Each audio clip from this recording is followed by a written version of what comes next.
My first memory of my UCL hurting, I remember on my 13-year-old summer travel team, I pitched a game, a complete game, who knows how many pitches I threw, but I couldn't even lift my fork when we went out to dinner with the team after. My dad had to feed me because my UCL was like quivering so much, I couldn't even hold the fork.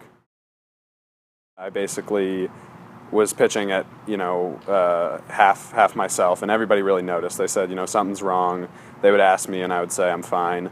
And then in the last game of my senior year, in my senior season, I actually tore the UCL on one pitch. It felt like a grenade went off in my elbow, and my coach came out and helped me off the field, and I basically sat in the dugout, and I knew something was wrong immediately.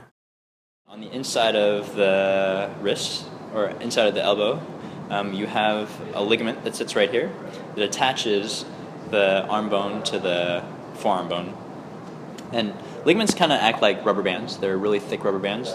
And the thick rubber band that sits on the inside of the elbow, as you start to throw, it puts a lot of valgus force, which means that you're trying to put a lot of force pushing the arm to the outside. And if you look at throwing mechanics, it's the same position, and it helps to avoid stress in that area.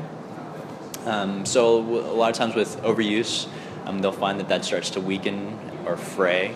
During the surgery, what they'll end up doing is they'll take a graft of a tendon from a different part of the body. They'll drill 2 holes. They'll put the grafts into the area to replicate the original UCL. They'll sew it back together, and then you go through rehab.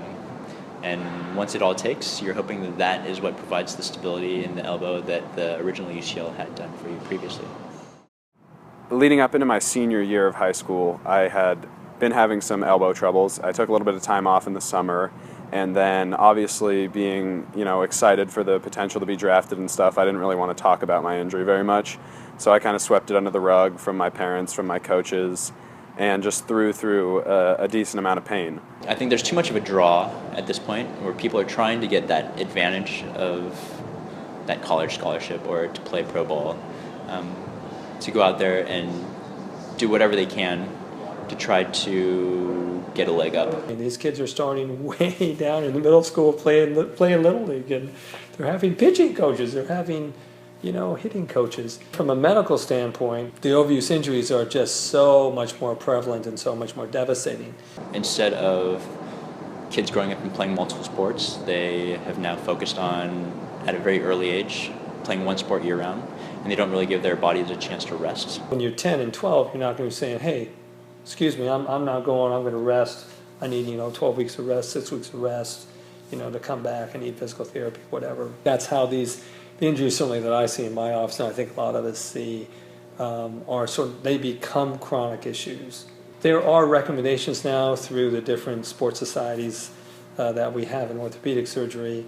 They're done by age group in terms of what types of pitches, what you can throw, and then how many pitches you should throw per week. And they've actually found that the rates have actually stabilized. So there's been some pretty good evidence out there now that shows that volume does play a part in the incidence of UCL injuries. If we're lucky, we can actually emphasize to the parents that this is an overuse injury. This isn't something that's going to have to develop. It doesn't develop in everybody, but you have to take care of it when they're young.